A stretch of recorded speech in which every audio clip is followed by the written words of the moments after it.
누가복음 12장 45절에서 48절까지 같이 읽겠습니다.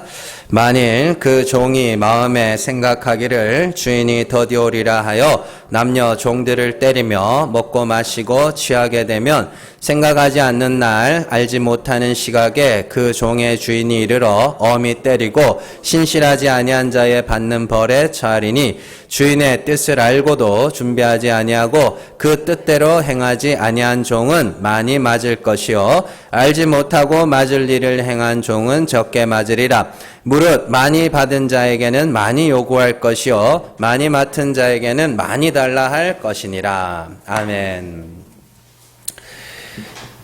누가복음 112번째 시간입니다. 주인의 뜻을 아세요입니다. 기독교는 인류 문화사에 엄청난 영향을 막 끼쳐왔습니다. 굉장히 아이러니하게도요. 요즘에 이 세계를 양분하자, 사상적으로도 세계를 양분하자면 자유민주주의와 사회주의 이렇게 둘로 나눌 수 있습니다. 그런데 굉장히 아이러니한 것은 자유민주주의도 기독교에서 영향을 받은 거고요. 사회주의, 공산주의 체제도 기독교에서 영향을 받은 겁니다. 희한하죠. 한 책에서 그렇게 두 갈래가 나오는 거죠. 그래서 각자 자기가 필요한 것만 뽑아다가 쓴 거예요. 자유라는 개념을, 자유민주주의에서는 자유라는 개념을 성경에서 따가지고 이런 게 있네 한 거고, 또 사회주의나 공산주의 체제에서는 그 천국 있죠. 하나님 나라, 천국. 그걸 이상향, 그게 이제 성경에서 따온 거예요. 실제로 그렇게 따와가지고 만든 것이죠. 자, 그 가운데 사실 이런 공산주의나 자유민주주의 말고 그 가운데서 가장 큰 영향을 끼친 것이 있다면 단연 이 평등이라는 개념입니다. 평등이라는 개념을 온 세상에 전파한 것이 기독교입니다. 그래서 대부분의 고대 문명, 우리나라 조선시대도 마찬가지죠. 신분제 사회였습니다. 그리고 신분제 사회의 제일 높은 자리에 차지한 것은 사제들입니다. 그래서 우리나라에서도 산농공상 이렇게 나가잖아요. 그 선비들이 뭐 하는 사람이냐면 제사를 집례하는 사람들입니다. 그러니까 유교에서는 조상이 신이거든요. 그래서 그 제사를 집례하는, 왕은 뭐예요? 왕. 여러분들 사극 같은 데 보면 국가의 종묘사직 그러죠? 종묘사직이 제사 이름이에요. 그래서 저기 해화 쪽에 가면 사직단이라고 있죠. 사직단 그 제사 지내는 거, 종묘는 이제 조상들에 대한, 선대 왕들에 대한 제사를 지금 종묘사직. 왕도 뭐냐면 제사장입니다. 제사장. 그래서 자, 어쨌든 그렇게 이런 신분제 사회였어요. 그러나 기독교가 퍼지기 시작하면서 사람들이 성경에서 주목했던 단어 중에 하나가 차별 없음, 평등 이런 단어였습니다. 그래서 특별히 일본 같은 경우에, 일본에서도 선교 초기에 굉장히 많은 사람들이 순교를 당했습니다. 그래서 그 순교당한 이유가 뭐냐? 평등 때문에. 일본도 철저한 신분제 사회였는데 기독교인이라는 사람이 들어와가지고 사람에게는 높낮이가 없다, 귀천이 없다, 우리는 다 평등하다 이렇게 하니까 일본 신분제 사회에서 엄청나게 교회를 박해하고 선교사들 박해했죠. 그래서 그때 당시에 이제 쓰여졌던 소설이 엔도 슈샤쿠의 그 책 제목이 갑자기 생각이 안 나요. 그런 내용입니다. 일본 초기 선교사들이 들어갔다가 많이 죽은 그런 이야기죠. 영화도 또 나오고 그랬습니다. 자, 그러나 참 이 평등이라는 개념도 사실은 성경이 말하는 평등하고 사람들이 써먹는 평등하고는 많이 다릅니다. 많이 다릅니다. 우리는 하나님을 공평하신 하나님으로 알고 있습니다. 하나님은 공평하시다. 그렇게 이야기를 하죠. 그러나 진짜로 그럴까요? 하나님은 공평하시지 않습니다. 하나님은 공평하시지 않아요. 하나님이 공평하신 하나님이라면 하나님 절대 지옥을 만드시면 안 됩니다. 지옥과 천국과 지옥이 있다는 것 자체가 구원받은 자와 구원받지 못한 자 사이에 차별이 있다는 것이죠. 자, 아모스 3장 2절 말씀 같이 읽습니다. 내가 땅의 모든 족속 가운데 너희만을 알았나니 그러므로 내가 너희 모든 죄악을 너희에게 보응하리라 하셨나니. 아멘. 하나님은 택하신 자에게만 관심이 있습니다. 네. 내가 땅의 모든 족속 가운데 너희만 알았다. 그렇다고 다른 민족은 몰랐어요? 다 알죠. 다 아시는데 하나님의 관심이 이스라엘에게만 있었다는 이야기입니다. 그리고 그 외에 다른 모든 민족들은 택하신 자들을 구원하며 그들을 연단하기 위한 도구로 사용하신 거예요. 뭔 말인지 아시죠? 그래서 역사의 초점이 어디 있느냐? 택하신 자에게 있는 겁니다. 택하신 자에, 그들을 중심으로 역사가 움직이는 것이죠. 그렇다면 성경이 말하는 평등은 뭔가? 성경이 말하는 평등은 구원받은 자들의 평등입니다. 구원받은 자들의 평등이며 구원하는 방법의 평등인 것입니다. 구원받은 자들의 평등이라는 것은 구원받은 자들에게 있어서 높고 낮음이 없다라는 이야기입니다. 왜냐하면 구원 얻는 방법이 하나이기 때문입니다. 구원 얻는 방법은 예수 그리스도를 믿음으로 말미암아 구원을 얻는다는 그 하나의 방법, 그 외에 다른 어떤 방법도 없기 때문에 그 하나의 방법으로만 구원받기 때문에 전부 다 나는 예수 때문에 구원받았습니다라는 고백을 하기 때문에 평등하다고 이야기를 하는 겁니다. 그래서 어떤 인간적인 요소도 구원에 더해줄 수 없습니다. 그래서 구원받는 자들은 모두가 일한 것이 없이 은혜로 구원에 이르게 된다고 우리가 지난주에 로마서의 말씀을 통해서 읽어봤죠. 자, 유대인이건 헬라인이건 누구든지 주의 이름을 부르는 자는 구원을 얻느니라. 로마서 10장 말씀입니다. 주의 이름을 부른다는 것은 뭐예요? 내 불가능함을 알고 주여 나를 불쌍히 여겨주소서, 이 긍휼을 부르짖는 걸 이야기합니다. 이 사람이나 저 사람이나 모두 하나님의 은혜로 구원에 이르는 자들이기 때문에 구원 얻는 모든 사람은 다 뭐예요? 평등입니다. 차별이 없느니라, 이렇게 나오는 것이죠. 만약에 이렇게 생각을 해보시면 됩니다. 사람이 착하게 사는 것이 구원의 조건이 된다면 이 땅에서 얼마나 착하게 살았는지에 따라서 귀한 자, 덜 귀한 자가 천국에서 나눠지게 되겠죠. 그런 일이 없다는 겁니다. 오직 예수 그리스도. 그래서 모든 사람들이 다 하나님의 은혜로 말미암아 구원을 받기 때문에 더 귀한 자, 덜 귀한 자의 구분이 없습니다. 많은 목회자들이 말하는 차등 상급론, 상급, 천국에 가면 상급 받는다, 그렇게 이야기를 하는데, 그것은, 그런 논리는 단순합니다. 구원은 은혜로 얻는 것이지만 그 행위에 따라서 더 큰 상급을 받는 자와 더 낮은 상급을 받는 자 사이에 차등이 주어진다는 교리입니다. 그렇게 되면 거기는 천국이 아닙니다. 또 다른 지옥이 열릴 뿐입니다.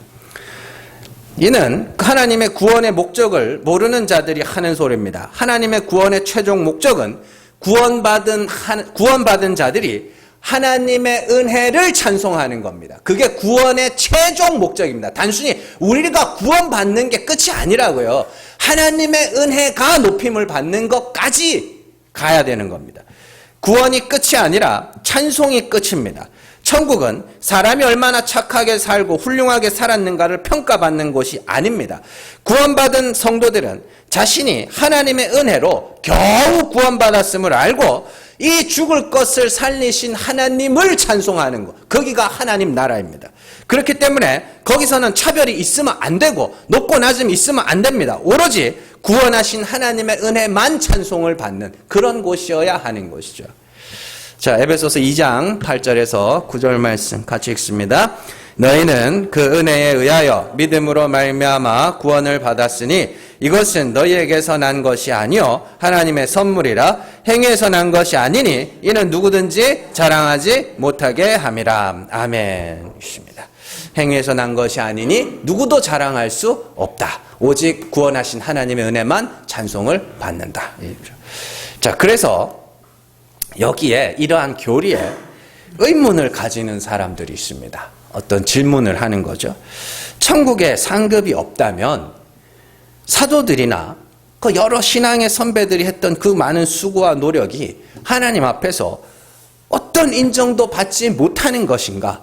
또한 상급이 없다면 누가 이 땅에서 복음을 전할 것이며 누가 이 땅에서 교회를 위해서 헌신할 것이며 누가 섬기겠는가?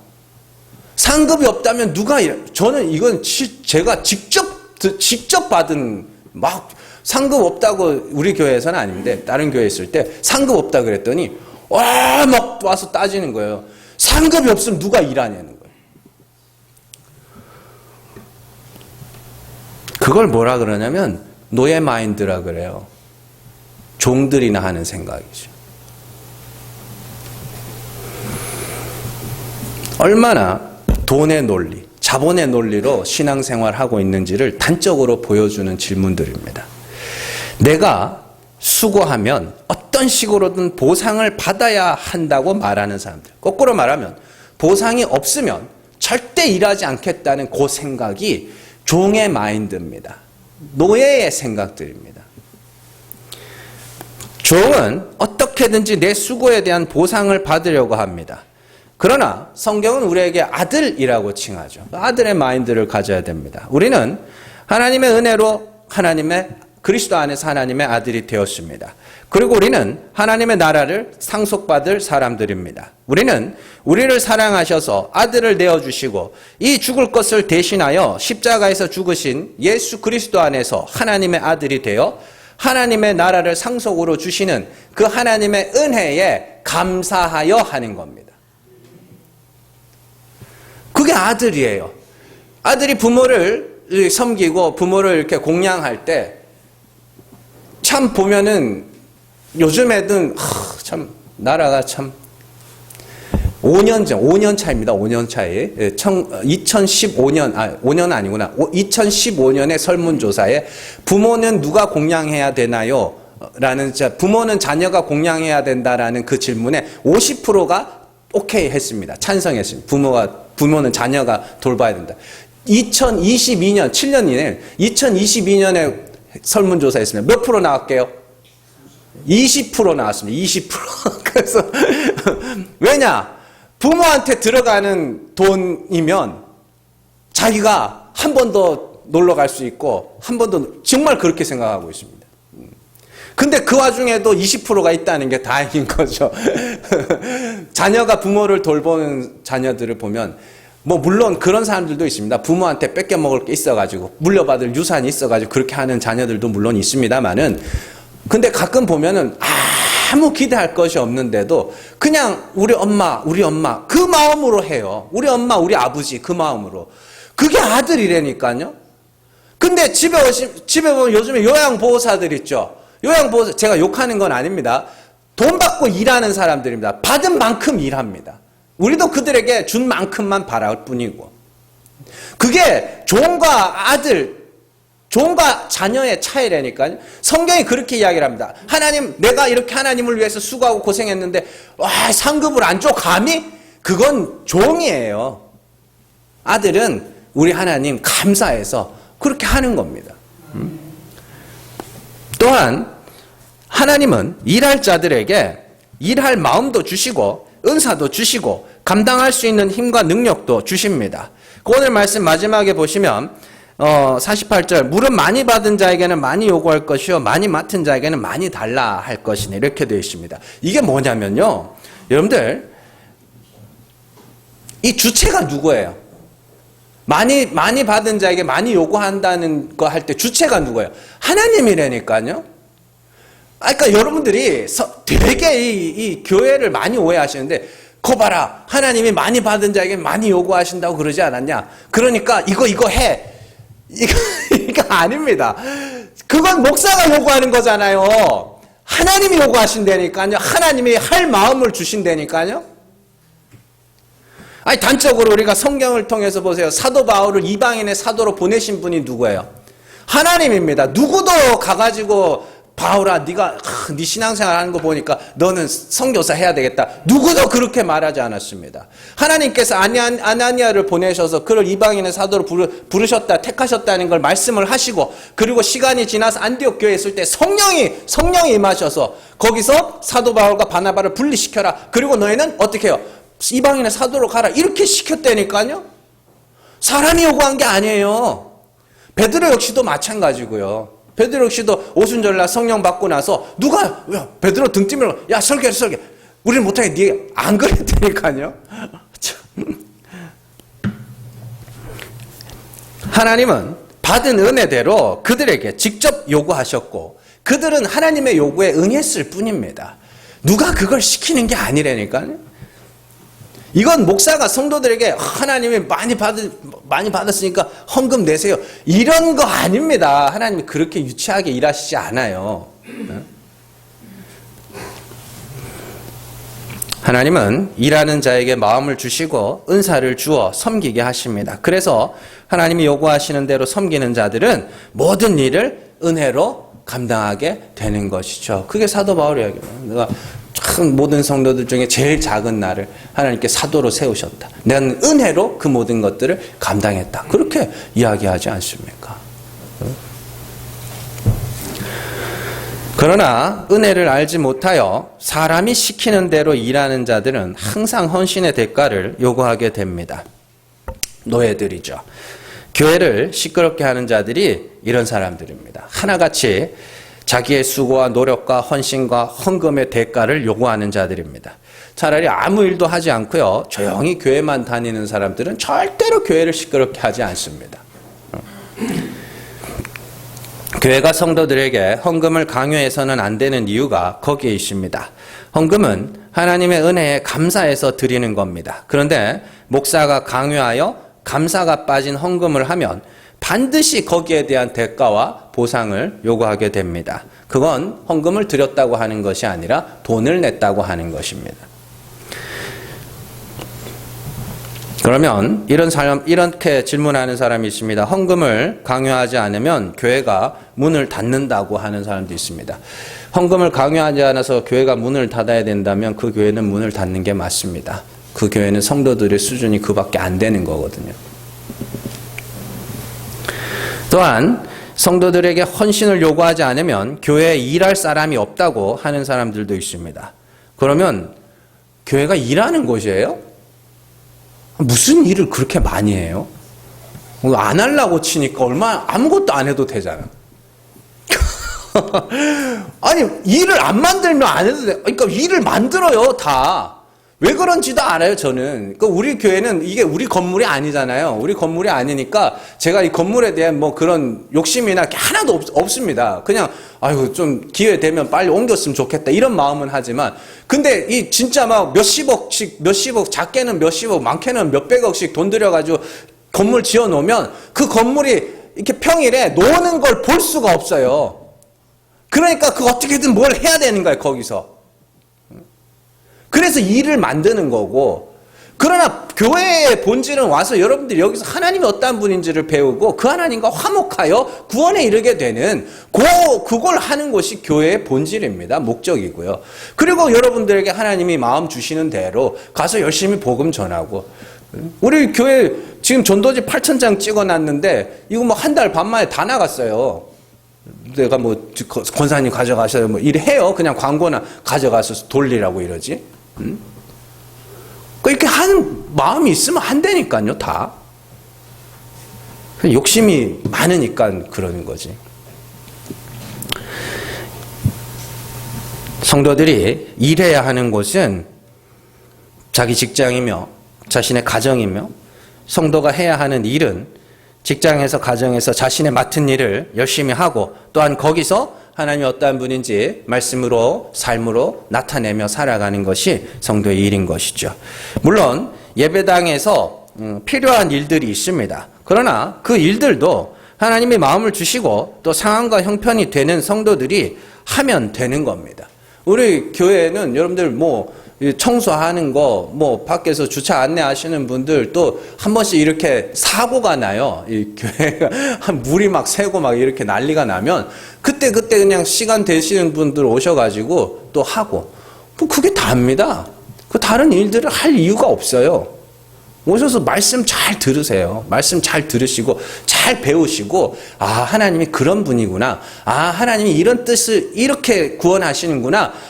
성경이 이런 내용이구나. 잘 배우시라고요. 그러니까 배우러 오셔야 돼요. 그러니까 어느 날 청년들 같은 경우는 교회 가가지고 뭐 개코나, 요즘에 얼마나 인터넷이나 유튜브 같은 거 보면 얼마나 지식이 넘쳐납니까? 세상 지식의 수준도 따라가지도 못하는 걸 갖다가 그냥 그걸 자꾸 이렇게 해가지고 하는 게 아니라 성경을 배우시라니까요. 성경이 뭘 이야기하고 있는지, 성경이 어떤 하나님을 이야기하고 있는지 잘 배우시고, 여러분들이 말씀을 듣고 그 말씀을 듣고, 아, 하나님이 죽은 자를 살리시는 분이시면 내가 그 앞에서 죽어야 되겠네. 그래서 내가 죽으면 그게 하나님하고 화목되는 거고 그들이 하나님과 하나님 나라로 들려 올라가게 된다니까요. 그러니까 여러분들이 이곳에 와서 구원 얻는 길을 잘 배우시라고요. 딴 거 자꾸 뭘 하려고 그러지 마시고 불안해하지 마시고. 그렇다고 또 아무것도 하지 마시고 제가 부탁하면 아이고 이거 좀 해주시면 안 돼요. 부탁하면 못 이긴 척 한 번씩 해주시면 됩니다. 자, 어쨌든 여기 와서 말씀을 듣고 하나님을 알고 하나님과 화목하여서 여러분들 반드시 단 한 사람도 빼놓지 않고 다 구원에 이르시기를 주님의 이름으로 축원합니다. 자, 예수께서 다시 오셔서 산자와 죽은 자를 심판하러 오신다고 했습니다. 산자와 죽은 자를 심판하십니다. 얼마나 착하게 살았나 못하게 살았냐가 아니라 살았냐 죽었냐. 그럼 누가 산자냐? 예수 그리스도와 같이 죽은 자들이 산자들입니다. 그리고 그 죽음을 죽지 못한 자들이 죽은 자들입니다. 그러니까 여기 와서 여러분들이 그럼 뭐가 죽는 거지? 뭐가 산 거지? 이런 것들을 배우시라고요. 그렇잖아요. 노아가 홍수를 앞두고 의를 전파했다고 그랬습니다. 뭘 전파했겠어요? 비 오면 방주 타세요. 비 오면 방주 타세요. 그랬겠죠. 자, 롯이 하나님의 심판을 준비하면서 식구들을 모아놓고 뭐라 그래요? 우리 보고 여기서 나가란다. 여기 심판할 거니까 나가란다. 그랬더니 사위들이 뭐라 그래요? 장난하지 마시라고. 농담으로 여기죠. 그래서 농담으로 여기 듣고도 안 나오는 자들은 심판에 받고 듣고 나온 롯과 그의 두 딸은 구원에 이르는 것이고 6월절에 하나님께서 애굽 땅의 모든 처음 난 것들을 멸망시키려고 죽일 거라고 하셨을 때 모세는 뭐라 그랬겠어요? 가서 착하게 살아라 그랬겠어요? 기도 열심히 하라 물론 그게 아니 뭐라 그랬겠어요? 야, 피 바르고 문과 문설주에 피 바르고 집에서 누룩을 제거해라. 그랬겠죠. 간단하잖아요. 마찬가지입니다. 우리가 말세를 앞두고 이 교회가 성도들에게 가르쳐야 하는 건 뭐냐? 그리스도와 같이 죽으세요. 그리스도와 같이 죽으세요. 그래야 삽니다. 그거 말고 뭘 더 말할 게 있고 뭘 더 할 일이 더 있겠냐고요. 그래서 내가 그리스도와 같이 율법에 대하여 죽고 내 죄와 허물들을 보아가면서 정말 나는 예수 아니면 큰일 날 뻔했구나. 이걸 배워가는 자들에게 그 안에서 성령이 역사하신다니까요. 이 소식을 누군가에게 들려줘야 될 텐데 이 소식을 누군가에 들려줘야 될 텐데 그 사람이 듣든지 안 듣든지 복음을 전하고 그 마음으로 목회를 하는 거고 그 마음으로 전도를 하는 겁니다. 그리고 와서 예배 드리는 성도들 조금이라도 편하게 예배 드리기 위해서 청소도 하고 뭐 이것도 하는 거고 때 되면 같이 밥도 한 번씩 먹고 그러는 거고. 그러니까 저 이런 교회들이 좀 많아져야 되는데 뭐 알아서 하겠죠. 있습니다. 자, 다시 평등의 이야기로 넘어와서 모든 성도들은 반드시 거쳐야 하는 과정이 있습니다. 그것이 바로 율법으로 말미암아 율법에 대하여 죽는 겁니다. 내가 죄인 중에 괴수입니다. 나는 하나님 앞에서 빵점짜리입니다. 하나님이 불쌍히 여겨주셔야만 구원받을 수 있는 죄인입니다. 모든 성도들이 그 과정을 거쳐야 됩니다. 어떤 죄로 말미암아 죽는 건 하나도 중요하지 않습니다. 차에 치여 죽든지 늙어서 죽든지 뭐 어디 떨어져서 죽든지 어떻게 죽든지는 아무 상관없습니다. 죽는 게 중요한 거죠. 마찬가지로 어떤 사람은 자신이 부모를 경외하는 죄로 말미암아 자신의 죄를 부모를 경외하지 않아서 그 죄로 말미암아 죽는 자도 있고 어떤 사람은 도둑질 해가지고 그것 때문에 죽는 자도 있고 하여튼 어떤 죄든지 그 죄로 말미암아 율법에 대하여 죽고 하나님의 긍휼을 구하는 자 그 자들이 구원에 이르게 되는 것이죠. 자, 그렇기 때문에 그 죽음이라는 과정을 겪은 자들은 다른 사람을 차별하지 못하며 다른 사람들을 율법을 근거로 하여 함부로 비판할 수도 없는 겁니다. 야고보서 2장 9절에서 12절 말씀 같이 읽습니다. 만일 너희가 사람을 차별하여 대하면 죄를 짓는 것이니 율법이 너희를 범법자로 정죄하리라. 누구든지 온 율법을 지키다가 그 하나를 범하면 모두 범한 자가 되나니 간음하지 말라 하시니가 또한 살인하지 말라 하셨은즉 내가 비록 간음하지 아니하여도 살인하면 율법을 범한 자가 되느니라. 너희는 자유의 율법대로 심판받을 자처럼 말도 하고 행하기도 하라. 아멘. 자, 율법 아래에 있는 자들의 특징 중에 하나가 율법 아래에 있다는 건 내가 율법 열심히 지켜서 의에 이르겠다고 하는 걸 율법 아래에 있다고 하는 거예요. 자, 그래 율법 아래에 있는 자들의 특징 중에 하나가 서로 비교하는 겁니다. 비교하는 거. 그래서 저마다 자기의 율법의 행위를 가지고 나는 90점이고 너는 80점이고 이렇게 비교하는 특징이 나타나죠. 그 비교는 자연스럽게 뭘로 이어져요? 차별로 이어집니다. 차별. 너희가 더 존귀한 자구나. 너는 덜 존귀한 자구나. 뭐 이렇게 차별하게 되는 겁니다. 지금 야고보가 말하는 차별이 그 차별입니다. 율법은 간음과 살인이 같은 죄고 도둑질과 거짓말이 같은 죄고 동성애와 부모를 공경하지 않는 것이 같은 죄입니다. 율법 아래 있는 자들에게 더 큰 죄가 없고 더 작은 죄가 없습니다. 다 똑같은 죄입니다. 그냥 사람들이 보기에 죄의 무게를 자기들이 정한 것일 뿐입니다. 사실 하나님 앞에서는 모든 죄가 다 멸망에 처해야 하는 죄인 것이죠. 요즘에 여러분들 이 나라가 얼마나 웃긴지 아세요?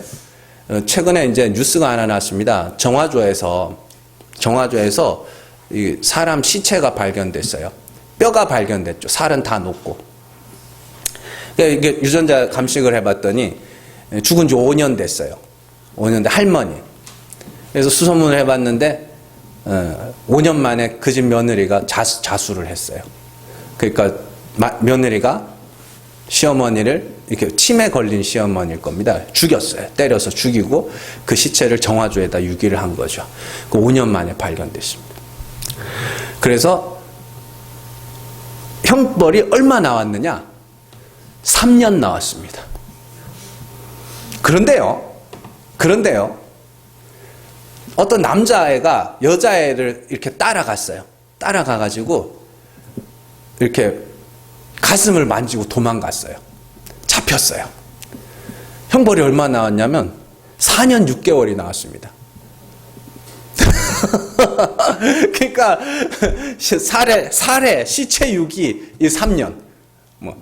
그리고 음주운전 살인 1년, 2년. 그러니까 엉망진창이에요. 그러니까 사람들 이게 왜 제가 이 말씀을 왜 드리냐면 사람들이 정하는 죄의 무게가 시대마다 다 바뀝니다. 어떤 때는 막 살인죄가 엄청나게 막 이러다가 어떤 때는 별거 아닌 것처럼 여겨지고 뭐 성추행 이런 것들이 옛날에는 뭐 그냥 에이 뭐 왜 그래 이러고 넘어가던 게 막 요즘에는 막 걸렸다 그러면 아주 살인범보다 더 강하게 취급받고 막 이렇게 되는 것이죠. 그러니까 죄의 무게를 정한다는 게 그만큼 의미 없는 일입니다. 그러니까 하나님 앞에서는 모든 죄가 다 똑같은 죄입니다. 제가 요즘에 참 주목하고 있는데 정말 내가 치사하다고 여기는 인간들이 누구냐면 이 동성애자들 막 정죄하는 목사님들 많이 있습니다. 동성애는 죄가 맞습니다. 동성애는 하나님 앞에 멸망받을 죄가 맞습니다. 그런데요, 그것만 갖고 뭐라 하는 인간들이 있습니다. 왜 그런지 아세요? 제가 왜 그런가 이렇게 봤더니 그거예요. 여러분들 주변에 동성애자들 쉽게 볼 수 있어요, 없어요? 아는 사람 뭐 아시는 분들도 있는데 거의 없죠? 소수거든요. 그러니까 소수니까 뭐 그 사람들이 힘이 있어요, 없어요? 힘이 없고 우리하고 마주칠 일도 잘 없어요. 그러니까 뭐 하는 거예요? 세상 나쁜 놈으로 몰아가는 거예요. 근데 여러분들 이 중에 거짓말 안 하는 사람 있어요, 없어요? 아, 없어요? 거짓말 다 하죠? 다 죄인이잖아. 응? 동성애만큼 취급해요? 그랬다간 다 교회 쫓아나갈걸요? 하나님 앞에서는 그런 거 없습니다. 둘 다 똑같은 죄입니다. 그러나 그 죄로 말미암아 하나님의 긍휼을 구하는 자가 되면 그도 구원에 이를 수 있습니다. 제 이야기가 아니고 성경에 나오는 이야기입니다. 몇 번이나 제가 읽어드렸는데 오늘은 안 읽겠습니다. 남색하는 자, 탐색하는 자, 그도 그리스도 안에서 구원을 받는다고 말씀이 기록하고 있죠. 그런데 교회 안에서 사람들의 행위를 가지고 차별한다는 것은 그가 아직 율법에 대하여 죽지 못했다는 겁니다. 그래서 그렇게 누군가가 차별하면 그건 죄를 짓는 거라고 합니다. 이건 멸망으로 가는 죄입니다. 그 죄는 지으면 안 됩니다. 왜냐하면 그는 행함이 없는 죽은 믿음을 가진 자이기 때문인 것이죠.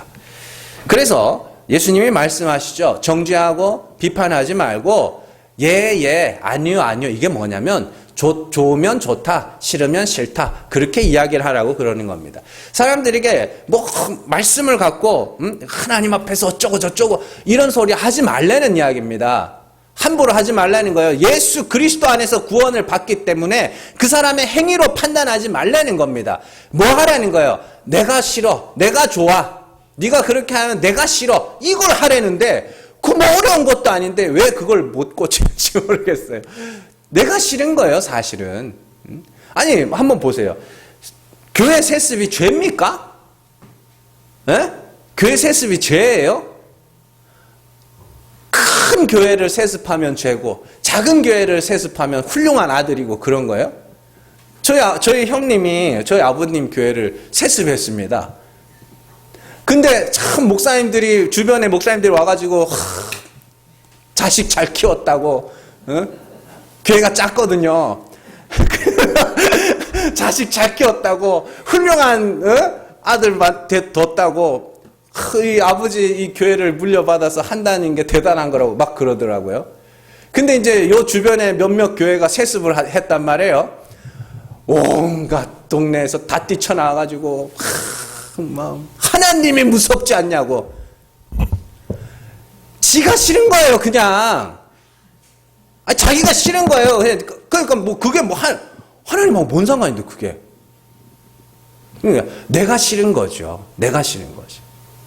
그러니까 그 말을 차마 못하니까 하나님 뒤에 숨어가지고 에이 하나님 어쩌고저쩌고 뭐 그러는데 뭐 그런 세습에 대한 계명이 어디 있어요 그게. 사람들이 싫은 거고 자기가 싫은 거지. 그러니까 여러분들도 이렇게 서로 성도들끼리 서로 대화를 하고 그러실 때 하나님 앞에 그러면 안 된다 그런 소리 하지 마세요. 여러분들 진짜 그거 무서운 겁니다. 제가 자주 말씀드리지만 하나님이 그 말씀 그 잣대 그대로 여러분들에게 들이대실 거예요.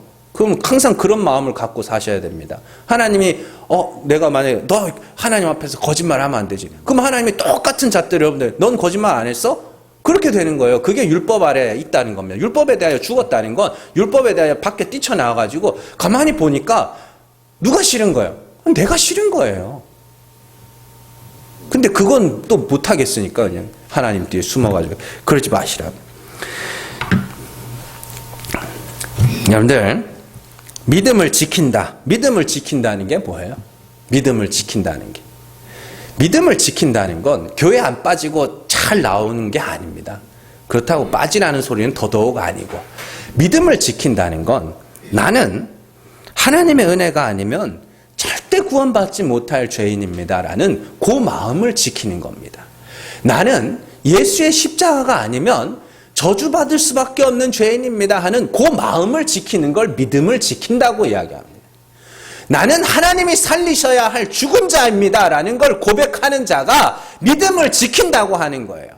그러면 믿음을 지키지 못했다는 건 뭐예요? 나는 꽤나 경건하고 나는 꽤나 거룩한 사람이야. 요게 믿음을 지키지 못하는 거예요. 그래서 바울은 믿음을 지키지 못하는 사람들을 육에 속한 자라고 이야기를 합니다. 고린도전서 3장 3절에서 4절 말씀 같이 읽습니다. 너희는 아직도 육신에 속한 자로다. 너희 가운데 시기와 분쟁이 있으니 어찌 육신에 속하여 사람을 따라 행함이 아니리요. 어떤 이는 말하되 나는 바울에게라 하고 다른 이는 나는 아볼로에게라 하니 너희가 육의 사람이 아니리요. 아멘. 자, 누가 육에 속한 자냐면 나는 바울에게 세례를 받았고 나는 아볼로에게 세례를 받았다. 그래서 내가 더 나은 자다. 나는 사랑의 교회에서 성경 믿음 생활했고 나는 명성교회에서 믿음 생활했고 나는 뭐 충영교회에서 믿음 생활을 했고 이게 뭐예요? 결국에는 나를 높이는 거죠. 그걸 육에 속한 자, 그걸 믿음을 지금 뭐 하는 거예요? 잃어버리고 있다고 이야기를 하는 거예요. 그래서 바울이 뭘 이야기하냐면 바울이 너를 위하여 죽었느냐? 아볼로가 너를 위하여 죽었느냐? 너를 위하여 죽으신 이는 예수 그리스도다. 그래서 자랑하는 자는 예수 그리스도 안에서 자랑할지니라. 이렇게 말씀이 흘러간다고요. 예수 아니면 죽었어야 할 죄인이 그 마음을 지키는 게 믿음을 지키는 건데 어떤 것을 하여튼 어떤 거라도 끌어들여서 자기를 뭐 하려고 그래요? 자기를 높이려고 하는. 그게 믿음을 상실하는 겁니다. 육에 속한 자입니다. 이게 고린도전서 보면 이 인간들이 얼마나 못된 인간이냐면 이 고린도전서 보면 이렇게 나는 바울에게 속한 자라 나는 아볼로에게 속한 자라 막 그러잖아요. 그러니까 자기를 높일 때는 바울 끌어다 쓰고 아볼로 끌어다 쓰고 베드로 끌어다 쓰고 이러잖아요. 그 뒤에 가면은 어떻게 되냐면 바울이 사역하는데 돈을 안 줘요.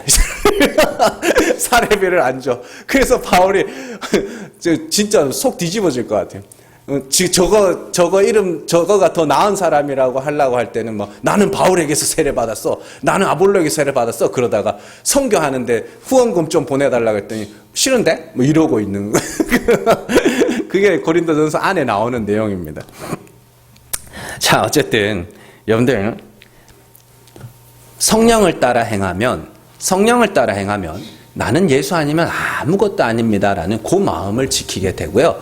육신의 소욕을 따라 행하면 자꾸만 뭘 갖고라도 나를 높이려고 합니다. 일을 많이 해서도 기도를 많이 하고 뭐 전도를 많이 하고 은혜로 하다가도 그게 내 자랑이 될 때가 있거든요. 그때는 반드시 성령을 따라서 행해야 되는 것이죠. 그래서 유다서에서 보면 이들을 성령이 없는 자라고까지 이야기를 합니다. 유다서 1장 19절 말씀 같이 읽습니다.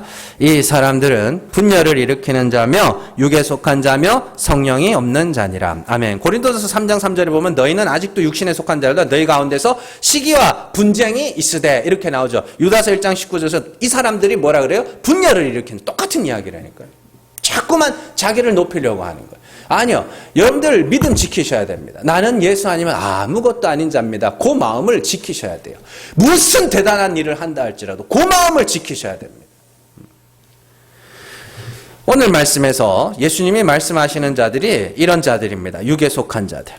예수님은 말세를 준비하라고 하시면서 예수님이 다시 오실 때 멸망에 처하게 될 자들에 대해서 말씀하십니다. 지금 이 말씀은 장차 교회 안에서 일어날 일, 세상과 교회가 아니라 요 교회 안에서 일어날 일에 대해서 설명을 하고 있는 겁니다. 교회 안에, 이는 교회 안에 지옥 갈 자들이 있다는 뜻입니다. 그러니 여러분들은 나와 상관없는 말씀이라 생각하시면 안 되고요. 정신을 똑바로 차리고 이 말씀을 잘 들으셔야 됩니다. 오늘 말씀에서 제일 중요한 말씀이 47절에 나오는 주인의 뜻입니다. 47절 말씀 한번 보세요. 주인의 뜻을 알고도 준비하지 아니하고 그 뜻대로 행하지 아니한 종들은 많이 맞을 것이요. 주인의 뜻 나오죠. 그러면 주인의 뜻이 뭐예요? 주인의 뜻. 하나님의 뜻이 뭐예요? 하나님이 죽은 자를 살리시고 약한 자를 강하게 하시며 없는 것을 있는 것으로 부르시며 가난한 자를 부욕해 하시는 이유가 뭐예요? 하나님이 그렇게 역사하시는 이유. 하나님이 그런 방법으로 일하시는 이유가 뭐예요? 에? 하나님이 구원하셨다. 하나님이 구원하셨습니다. 내가 아니라 하나님이 구원하셨습니다. 이걸 하는 거, 그게 하나님의 뜻이에요. 자, 에베소서 1장 3절에서 6절 말씀 같이 읽습니다. 찬송하리로다. 하나님 곧 우리 주 예수 그리스도의 아버지께서 그리스도 안에서 하늘에 속한 모든 신령한 복을 우리에게 주시되 곧 창세전에 그리스도 안에서 우리를 택하사 우리로 사랑 안에서 그 앞에서 거룩하고 흠이 없게 하시려고 그 기쁘신 뜻대로 우리를 예정하사 예수 그리스도로 말미암아 자기의 아들들이 되게 하셨으니 이는 그가 사랑하시는 자 안에서 우리에게 거저 주시는 바 그의 은혜의 영광을 찬송하게 하려는 것이라. 아멘. 우리를 예수 그리스도로 말미암아 깨끗하게 하셔서 하나님의 아들로 삼으시는 이유는 하나님의 은혜를 찬송하도록 하기 위해서. 성경에 그런 이야기가 굉장히 많이 나오죠. 하나님이 아브라함과 사라가 99세 때까지 아들을 주시지 않다가 100세 때 아들을 주신 이유가 뭐예요? 하나님이 나를 웃게 하시는구나. 뭔 말인지 아시겠어요? 내가 내 아들 낳았으면 아이고 여보 고생했다 수고했다 뭐 물론 그런 말도 했겠죠. 근데 그게 아니라 하나님이 주신 아들이라는 증거가 사라의 태가 죽은 것과 같고 아브라함이 죽은 것과 같이 되었을 때 하나님이 주심으로 말미암아 하나님이 웃게 하셨다. 이게 하나님의 역사하시는 방법이죠. 마찬가지입니다. 하나님이 아이성 전투 이스라엘 백성들에게 아이성 전투를 치르게 하신 후에 가나안 땅을 주신 이유가 뭐예요? 아이성은 가나안 땅에서 제일 작은 성읍입니다. 제일 작은 성읍 하나 자기 힘으로 이길 수 없음을 알게 하신 후에 그들에게 가나안 땅을 주심으로 말미암아 여호수아 저 후반부에 가면 여호와 하나님 우리에게 이 땅을 주셨다. 그렇게 이야기합니다. 그게 하나님의 역사하시는 방법입니다. 하나님이 기도원의 그 300명, 300 용사라고 하는데 용사도 아닙니다. 그 300명을 갖고 미디안 군사 13만 5천 명을 이기게 하신 이유가 자꾸 3만 2천 명이 모였을 때도 1만 명이 모였을 때도 하나님이 자꾸 뭐라고 하면 많다, 너무 많다 계속 그래요. 그리고는 300명을 데려다가 13만 5천 명을 이기게 하셔요. 왜요? 하나님이 이기게 하셨습니다. 하나님이 이기게 하셨습니다. 이거 하려고. 하나님이 그렇게 역사하시는 겁니다.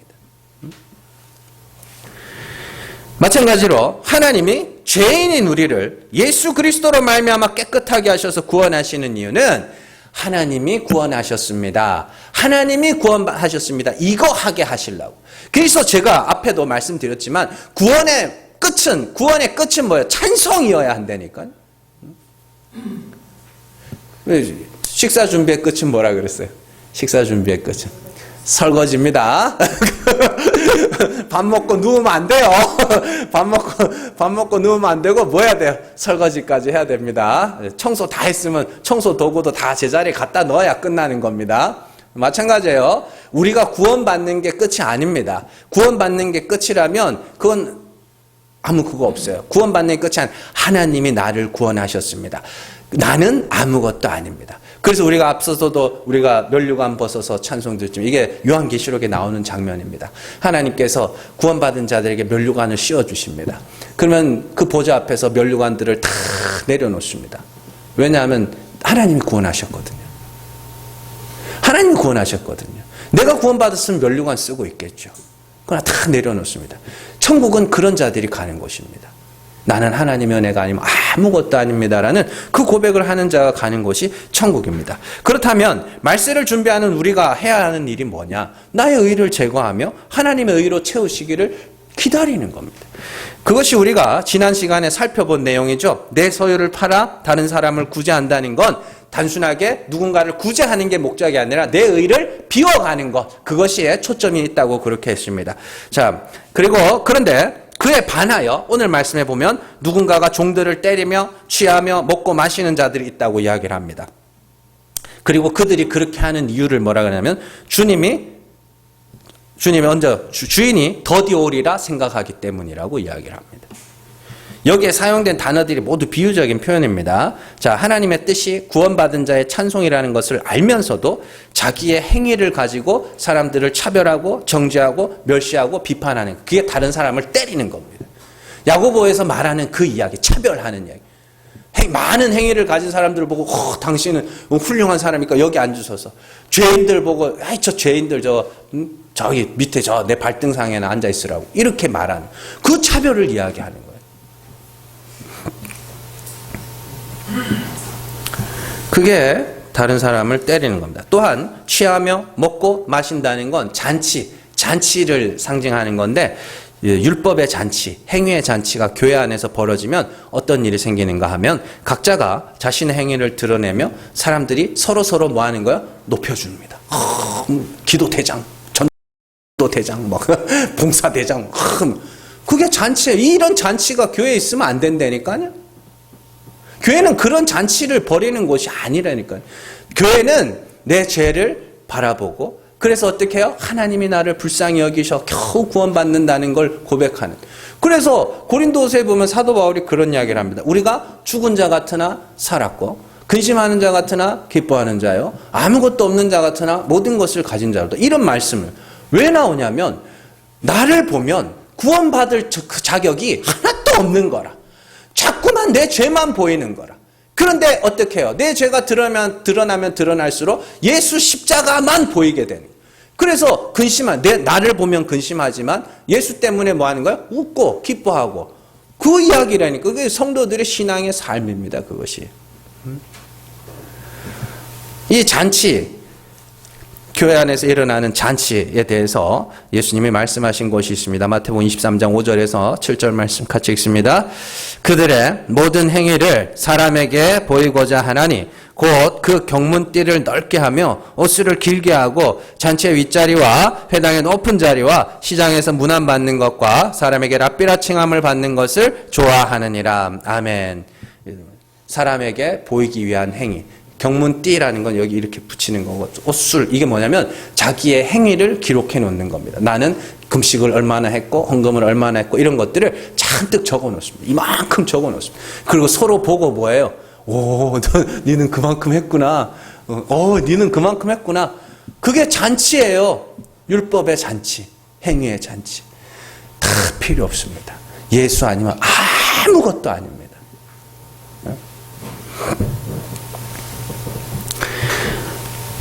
유다서 1장 20절에서 21절 말씀 같이 읽습니다.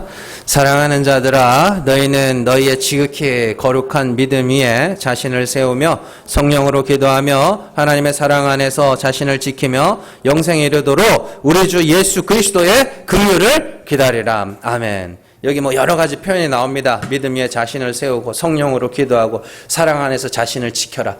이게 뭐예요? 나는 하나님의 사랑이 예수 그리스도의 십자가로 나타났죠. 그래서 그 사랑 안에서 나는 예수 아니면 아무것도 아닙니다. 그게 믿음을 지키는 거예요. 그리스도의 긍휼을 기다리는 자입니다. 주여 나를 불쌍히 여겨 주시옵소서. 그 마음을 지키고 사는 것이 성도들의 삶입니다. 그리고 그걸 모르는 자들에게 전해주면서 사는 것이고. 근데 꼭 믿음을 지키세요. 마귀는 너무나도 교묘하게 우리에게 다가와서 어떻게든지 우리를 자기를 높이게 만듭니다. 자꾸만. 예수가 필요 없는 자로 자꾸만 만들어갑니다. 절대로 속으시면 안 되고요. 정신을 똑바로 차리고 나는 예수 아니면 안 됩니다. 예수만이 나의 자랑이 되시고 예수만이 나의 구원의 근거가 되는, 그래서 정말로 성령을 따라 행하며 우리의 입술로 하나님의 은혜를 높이는 자가 될 수 있기를 주님의 이름으로 축원합니다. 기도하겠습니다.